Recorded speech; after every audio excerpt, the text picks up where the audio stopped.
is I just want to use the best vehicles to be able to grow my net worth and get more real world assets like real estate. And so cryptocurrency is the biggest opportunity to grow wealth over the next 12 to 18 months. There is nothing even close. There's nothing like it. And we want to lever that opportunity to go and buy more real estate. So I sold off my rental portfolio. Hello, you're listening to Ready, Set, Go Real Estate Investing Podcast, presented by Brandon Elliott. This show will be going over all aspects of real estate investing and is intended to educate, motivate, and prepare you to take action on your first or next real estate investment. For more information, please visit BrandonElliottInvestments.com. Thank you for listening and enjoy. Welcome back, everyone, to Ready, Set, Go Real Estate Investing Podcast. I'm your host, Mr. Brandon Elliott. I'm excited today. We got a legend in the game that he's been doing real estate for 10 plus years. Had, flipping, wholesaling, rental portfolio, about 25 units down to one, then trying to sell this last one. So we'll talk to him about that in just a moment, getting out of the game to really focus more on crypto and the bull market that we're in right now. Obviously, still a big believer in real estate, what it's done for him, his family, his finances. So he does plan to get back on in when the time is right in the next couple of years. But for right now, sees an incredible opportunity with the Bitcoin halving right now and all the bull market that we're really in right now. It's huge. It's a great opportunity. It's something that you're going to want to tune in, listen to, and definitely reach out to Dane afterwards. But Dane, what's happening, man? How we doing today? You're in Puerto Rico. Is it a beautiful day or what? Dude, it's hard to beat Puerto Rico, man. Not only for the tax benefits, but the weather's great. And we're loving it out here, man. It's awesome. Yeah, taxes alone, man. I could keep a smile on my face all day. So I love it.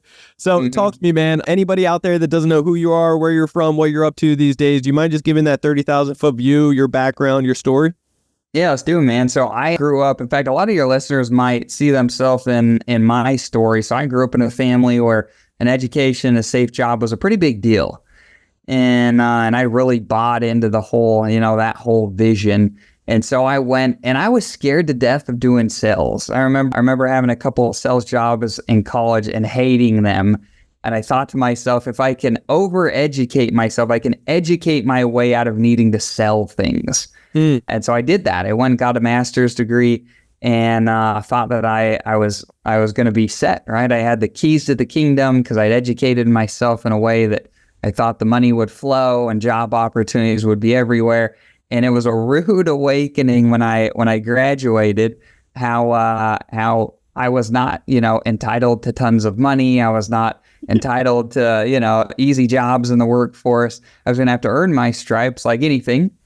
And man, I found myself a few years in corporate America having to kiss a whole lot of butts, and it was going to take a good decade before I could make a decent income. And so I took a step back and I said, where's the money at? I like the whole Grant Cardone thing is like, who's got my money, right? Who's got my money? Come on. Yeah, I like that. And so, I thought to myself, where's the money at? I'm no genius, but I could follow the breadcrumbs. Yeah, exactly. And man, I started listening to podcasts. I started reading books, YouTube, all the traditional stuff. And real estate was a very common theme that kept coming up. And everybody would say, we should have this as part of your portfolio to retire. And I said, man, I'm not waiting till I'm almost dead to retire. If that's where the money's at, then let's go there now. Yep. And my credit and cash were low at the time. I wasn't in a great position. So I found this thing called wholesaling, probably like many people, where you don't have to have cash or credit to be able to go and make a few bucks. So I dove in, and I was the guy, I'm telling you, man, I was on lunch breaks, running out to fake bathroom breaks, taking calls from sellers at work, right? Yeah. Trying to make this dream happen. And one of the best things ever happened to me, I moved to a new job. I was there for about 4 months. They laid everybody off. There's about 100 of us at my branch. And I walked outside and I called my wife and I said, I'm getting laid off today. I think I'm just going to do this real estate thing full time. And God bless my wife. She's incredible. And she said, well, let it rip. Let's do it. And so I didn't. So for the next 6 months, I was grinding and trying to find deals that I could wholesale. And it got to a point where I had a nest egg, but I'd pretty well run out of that nest egg. I didn't have hardly any money left. And my wife said, you know what, Dane, I believe in you, but man, like, we've got to make some money. So you either need to get a job or you need to go and do some deals. And I said, you know what, you're not wrong. Yeah, I love that. I love that support, man. That's awesome. She's like, hey, I support you. Let's run with this. And then after 6 months, it's like, all right, well, I still believe in you, but let's make some changes. Let's make this happen. Right, exactly. So I told her, I said, you know, look, I'll go and apply for some jobs and we'll see what happens. I'll keep doing this real estate thing. And I don't know if you've had an experience like this, Brandon. I bet some of your listeners have, where I call them God experiences, where I would go and I would put my hands on the keyboard to go and apply for a job, and everything about it felt wrong. I'd take my hands off the keyboard, everything was fine. I put my hands back on and everything was wrong again. And it was just, I just didn't have it in me to go and apply for those jobs. And so I kneeled down on the ground this one night and I said, you know what, God, I feel like you've put me here. I feel like I'm in the right place. I feel like it's obvious. It's plain as day. I'm not supposed to go and apply for some job. I'm supposed to make this real estate thing happen. And I've been working, you know, like, if this is going to work, then I need you to shake something loose because I'm here. I'm ready. Let's do this thing. And I made a commitment. I bought a list of what ought to be some distressed sellers.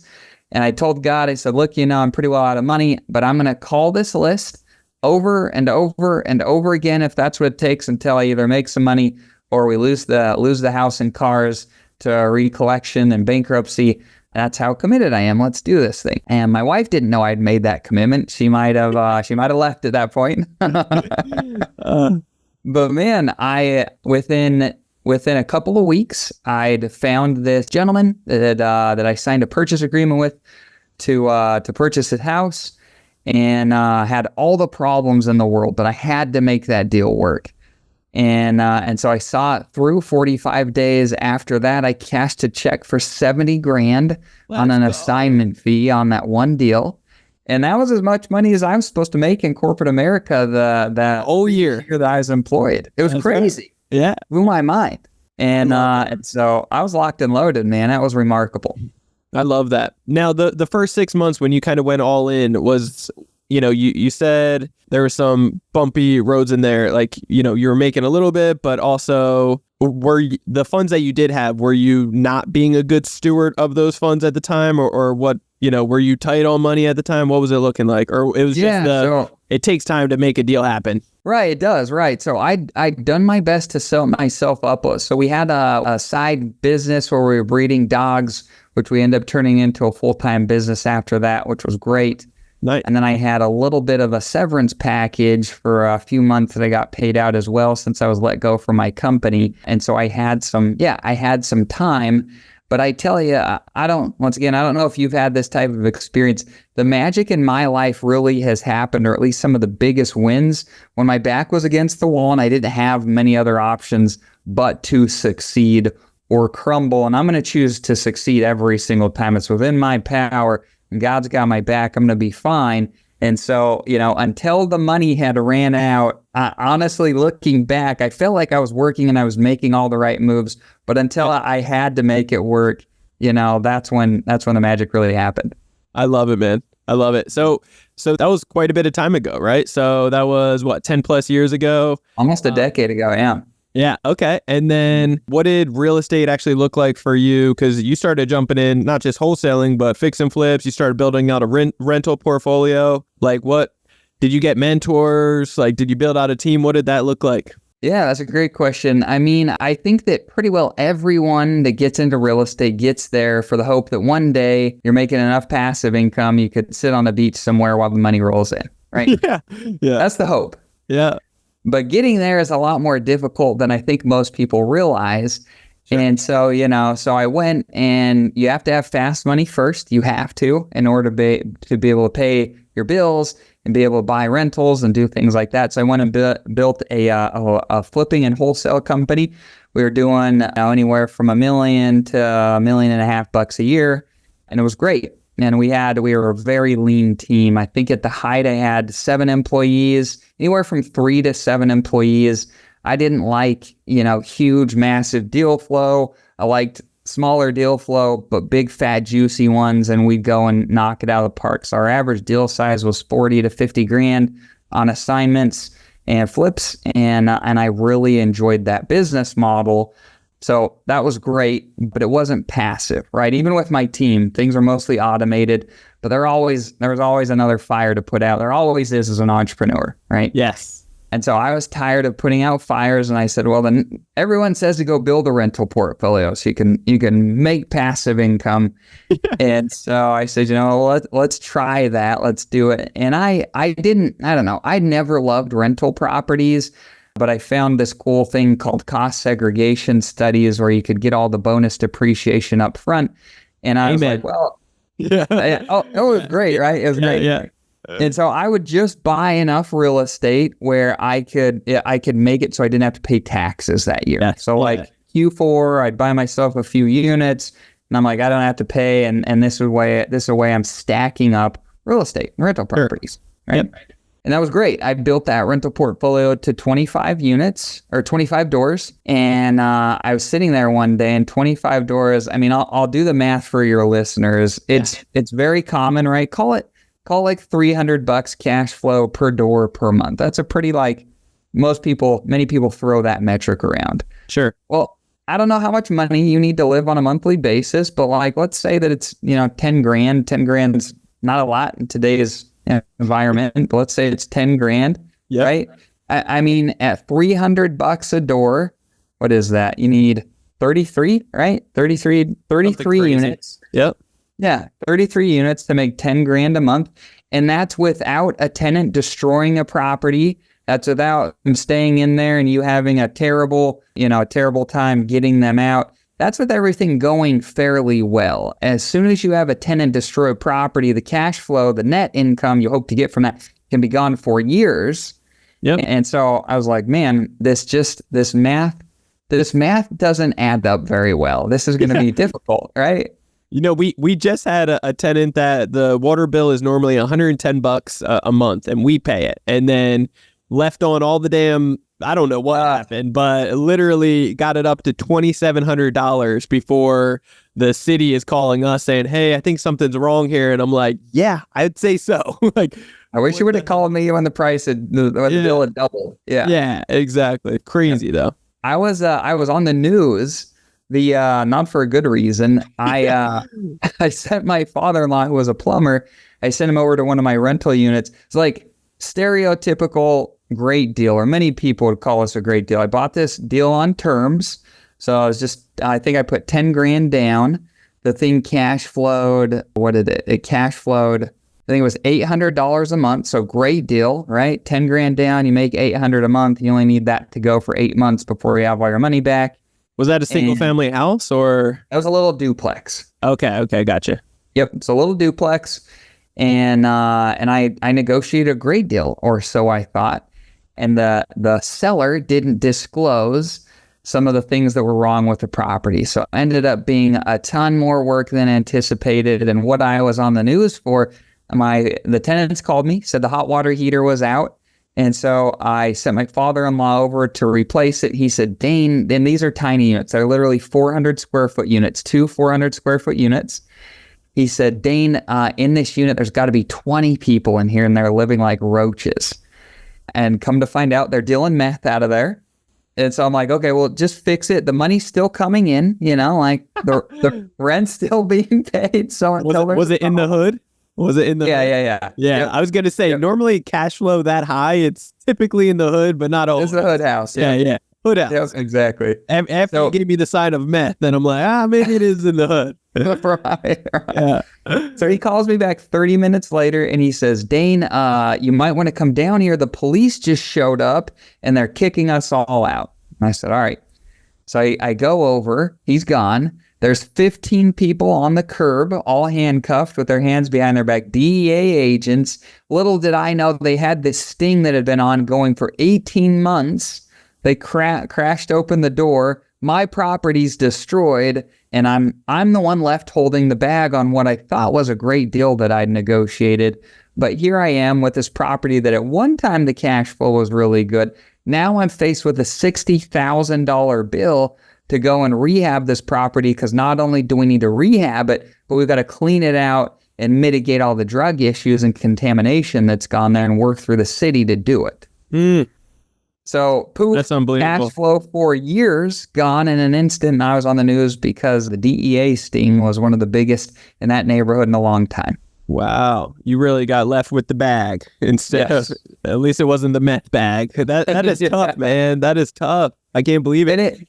They helped evict everybody for you, though, really quick and easy, which can be nice. It just wasn't anticipated. So for learning curves on that, I would say probably just more due diligence on the tenants and maybe a walkthrough or something prior. Yeah, for sure. More due diligence. And I would never buy hood houses again. I've owned a bunch of them. I've hated every single one that I've owned, even with the cash flow being great at times. It was never worth the headache in my experience. Yep. And so I would never own a hood house again. In fact, I would never own real estate again on the basis of owning it for cash flow. If you can get nice cash flow, I think that's a nice side benefit, but I would never buy real estate because I was specifically looking for cash flow. I'd much rather buy it for the tax benefits and for the appreciation. And that's the real reason to be buying real estate, in my opinion.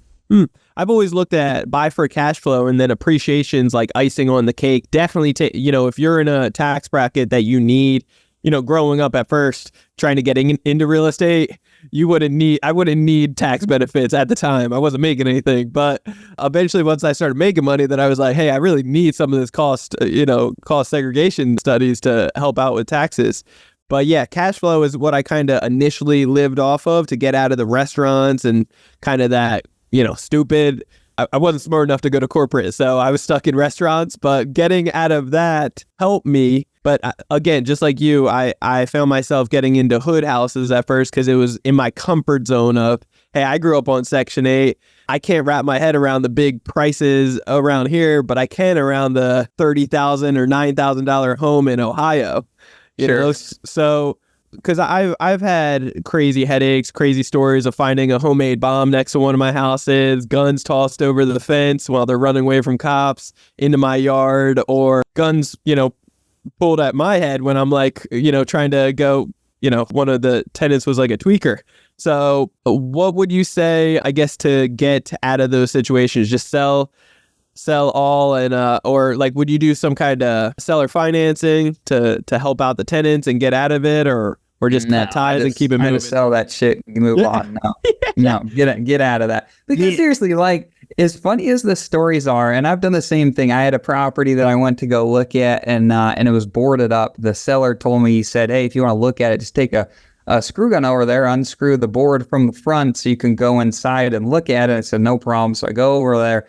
And in that area, I was no problem. I got that. I could do that. I got a drill bit.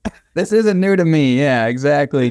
But on those properties, I carry a gun. And so unscrewing the screws to take the board out, and I hear rumbling in there. So I take my pistol out and I say, look, I'm coming in this house. If you're in there, I'm giving you 30 seconds to leave.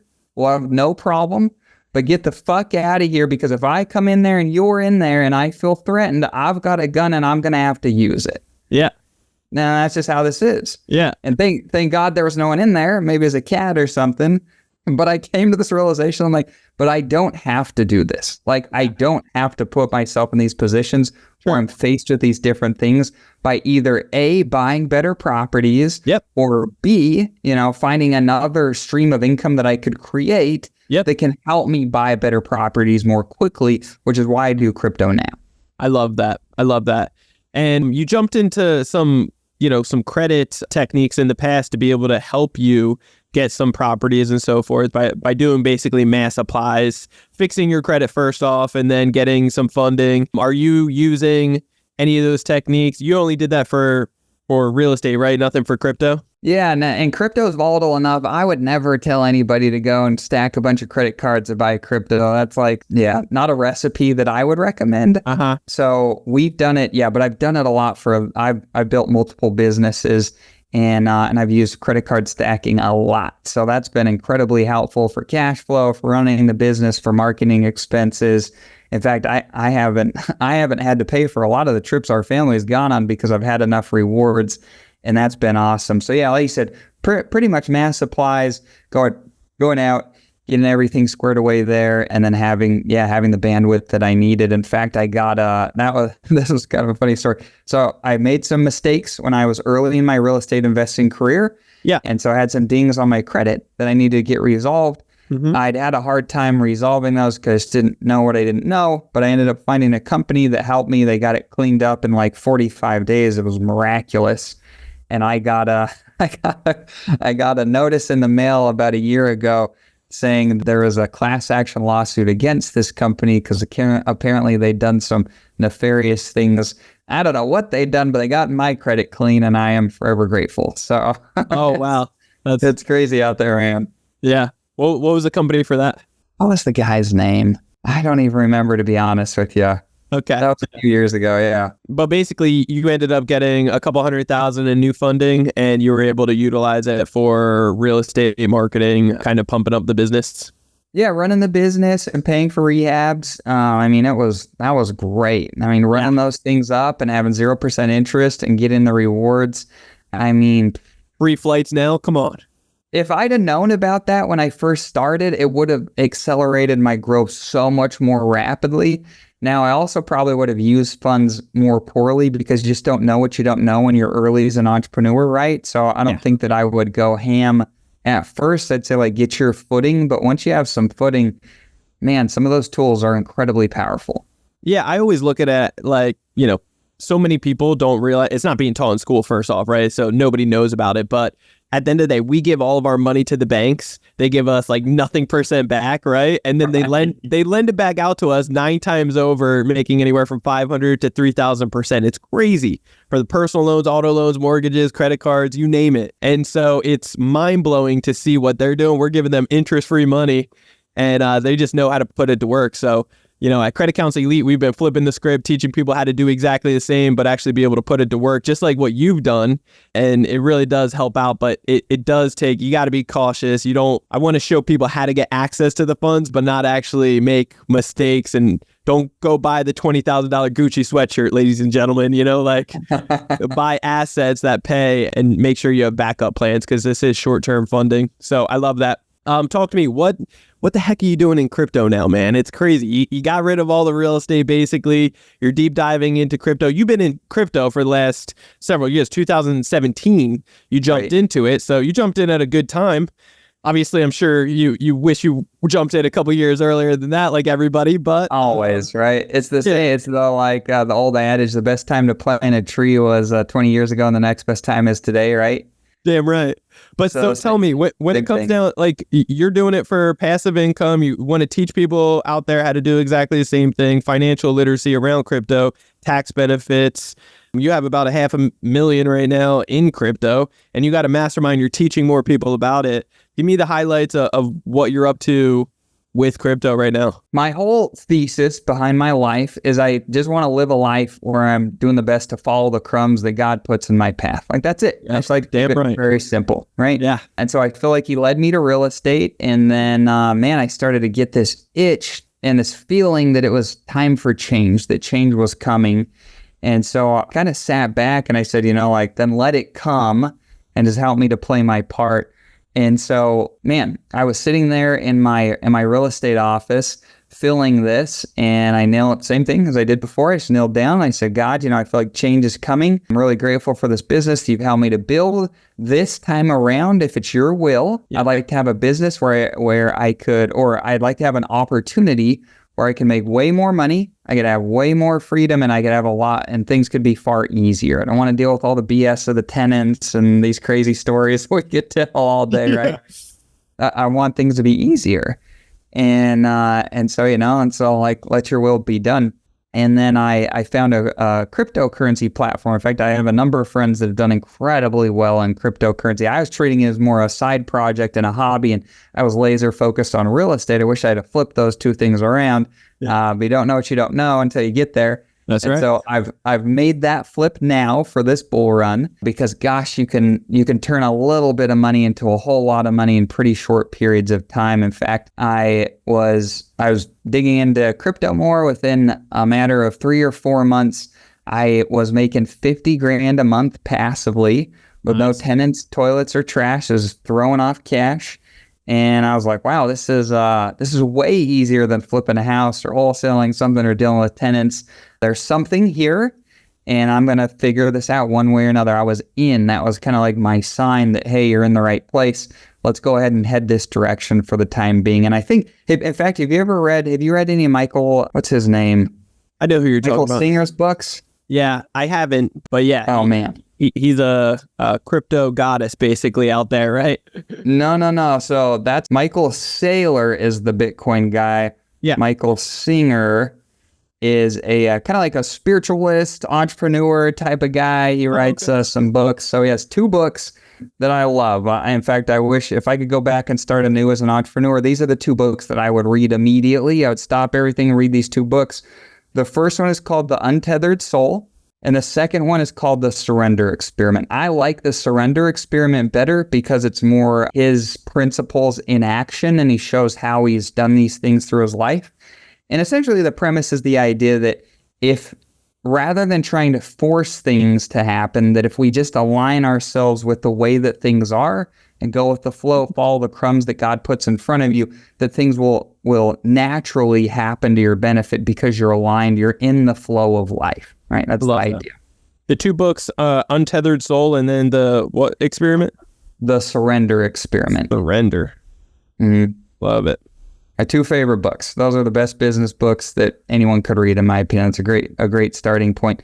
And once again, with this being my premise, that I just want to follow the crumbs that God puts in my path, I felt like he'd given me a signal here that, hey, this is the next part of your journey.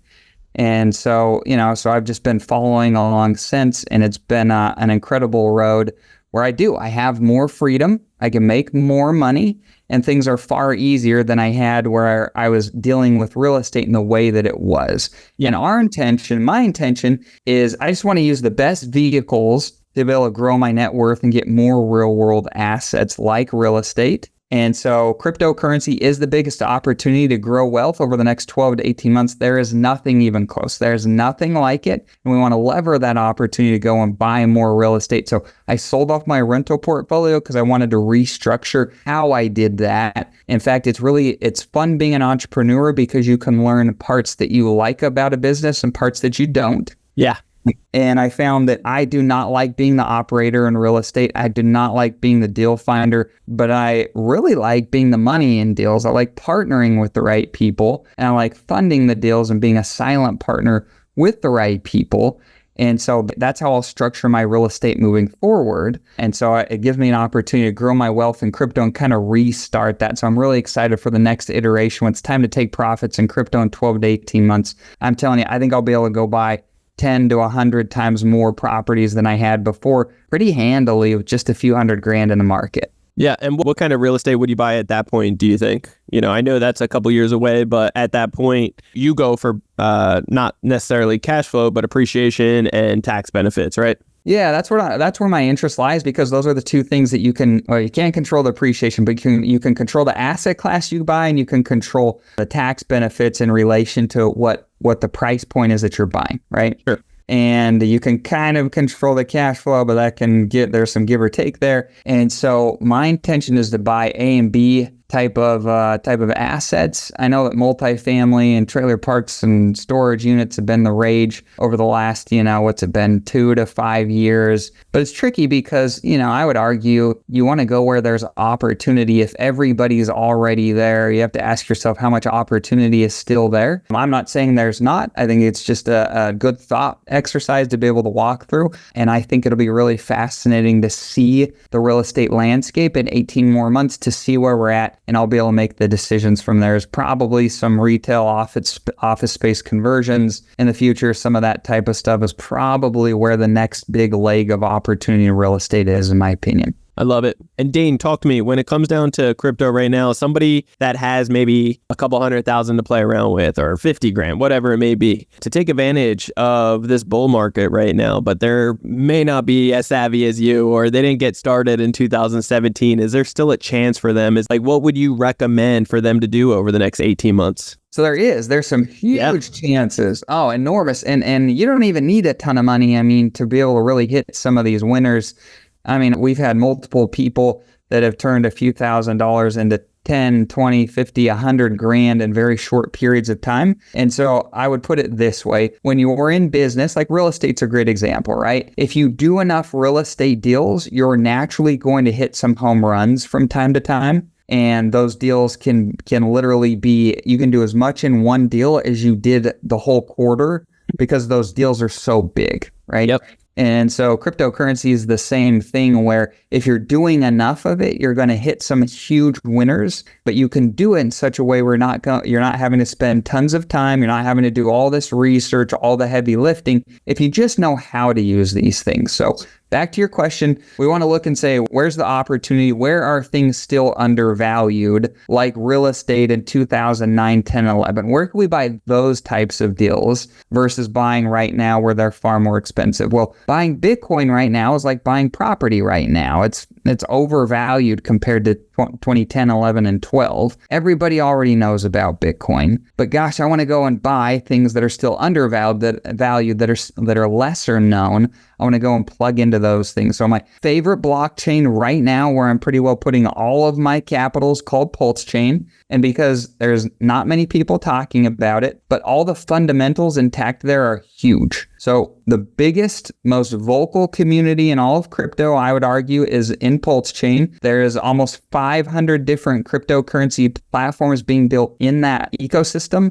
There are wallets are growing. The number of active wallets are growing every single day. There's huge passive income opportunities. And that's the place where my buddy Eric, he literally came into our mastermind within, I think it was 3 weeks. He got in and turned $3,000 into $350K. Like, that's not everywhere. So I would say in general, like, look for things that are still undervalued. Let me ask you this, Brandon. Do you tend to do better real estate deals on the MLS or off market? Off market. Off market always, right? Almost all 100% of the time, yeah. Right? Cryptocurrency is the same way. So the on market deals are the cryptocurrencies you can go buy on Coinbase. Sure. Or on Binance, on Crypto.com, Robinhood. That's buying stuff on market. By the time a cryptocurrency, it qualifies to get listed in those places, people like me bought it off market, if you will, 50, 100, 20x, way cheaper than by the time it gets listed there. And so that's what we teach our members of our mastermind, is how to take advantage of these, if you will, off-market deals, these off-market cryptocurrencies that are still undervalued. And I'm telling you, like, in just a few hours, people could get set up, they could place their bets. And then if they want, most of our guys are real estate guys, they place their bets in a few hours, they leave it alone, they're going to come back in 12 to 18 months, take profits and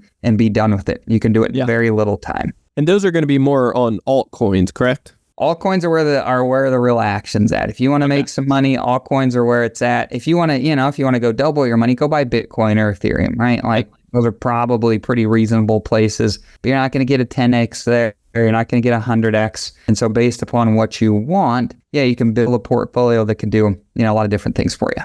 What about any pullbacks right now with the main, coins like Bitcoin, Ethereum? Do you think there's going to be some kind of pullback? And because it is a little overpriced at the moment, you may believe, I don't want to put words in your mouth, but you're right. You're 100% right. When we look at the crypto cycles, they typically, at least thus far, they've ran on 4-year time frames. Sure. And right now, we've just seen Bitcoin get to all-time highs, I think, a few weeks ago or so. So we've seen Bitcoin back to all-time highs before we got to the Bitcoin halving, which this is the first time that's ever happened. Wow. And I think that's because of the Bitcoin ETFs. Those guys have been buying it like crazy, but they're treating it like newbies to the crypto market. They're new. They just don't know how these things work and how. So you saw the big run up. This is very typical. You see the big run up into April, which was the Bitcoin halving. We're seeing the pullback right now. This is very natural and normal. I wouldn't be surprised if we saw, price kind of pull back some more. We see it kind of steady out here over the next couple of months. And then we see a pump in late summer, maybe fall, maybe even a little bit later into the year. And then a really parabolic run theoretically late this year and into 2025. So that's what I'm anticipating across the board.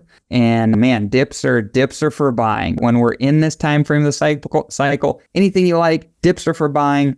You should be looking at all that stuff, making your own financial decisions, whatever you want to get into, and letting it rip. I love it. And then as far as, staking your coins, if there's an investor, more of a long-term type of investor that they want to jump in, they don't want to be navigating through it throughout the whole actively like some people do. Would you encourage people to stake their assets, basically their coins, so that they can try to put it to work and get some kind of return on it as well as it goes up? That's a great question. I would say it depends, and it depends in a really big way. So you could go, when you say staking, I think most people that'll watch this are probably familiar, maybe on like Robinhood or Coinbase, they can go stake their Ethereum and earn some percentage points, or there's a lot of different things that you can do like that. Is that probably what you're referring to? Yeah. Okay. So those look like great opportunities. Here's the problem. And this is where Sam Bankman-Fried got a lot of people this last go around. Platforms like FTX, when things get the most dangerous to keep your funds on these different platforms, centralized exchanges, they offer the best rates of return so that people don't leave. So when you go on crypto.com, when you go on Robinhood, when you go on Coinbase, when you're using these big centralized exchanges, did you read the user agreement that you signed when you set up your account? None of us do.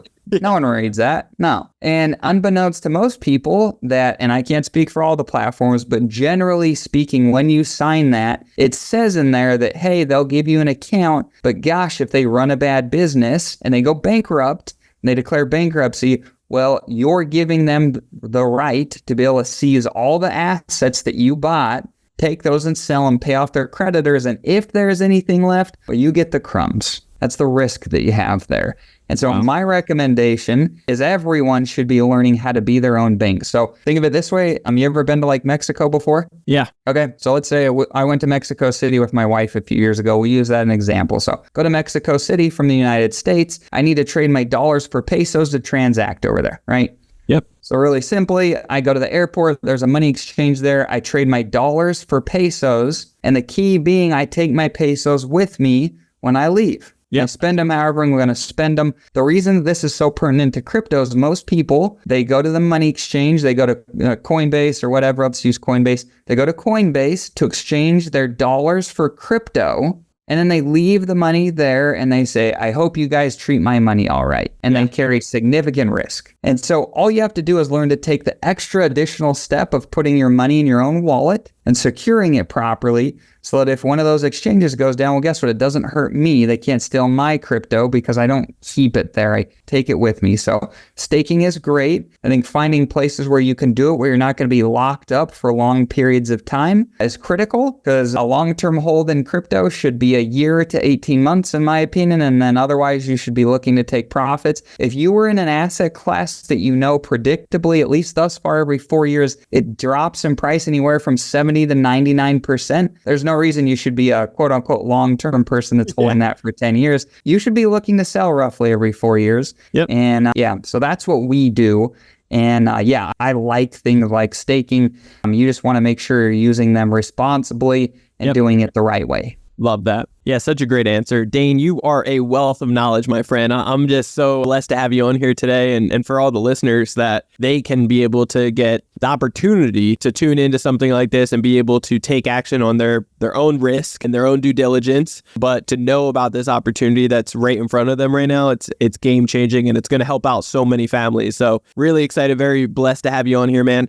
How can people get a hold of you and be able to connect or learn more information about what you got going on? Yeah, well, they can come over to our website. Our website is cryptocashflowsystems.com. You can pop over there and see what we're about. We'd love to share that information. In fact, we do a lot of free stuff. So if your listeners have a community, this is our message, is that most people are going to come and play the game of cryptocurrency this year as things heat up more and more and more and more. The problem is the more they heat up, the bigger the risk is that you're buying too high before the price pulls back. And if you have a community, I think you have a responsibility to help educate them about the timing of how this stuff works. So if you need help to educate your community, We do that all the time for free. We can build out stuff or give things away because we want to make sure that people understand how they can do this and do this well and actually make some money instead of losing it. So we do a lot of free stuff. You can connect with me on social media. That's Dane Bollwinkel, or you could find me Money Talk with Dane. You can find us. We do a YouTube show. We're on Instagram, we're on Twitter, we're on Facebook, anywhere, all the typical social media platforms. Come and connect. We'd love to help any way we could.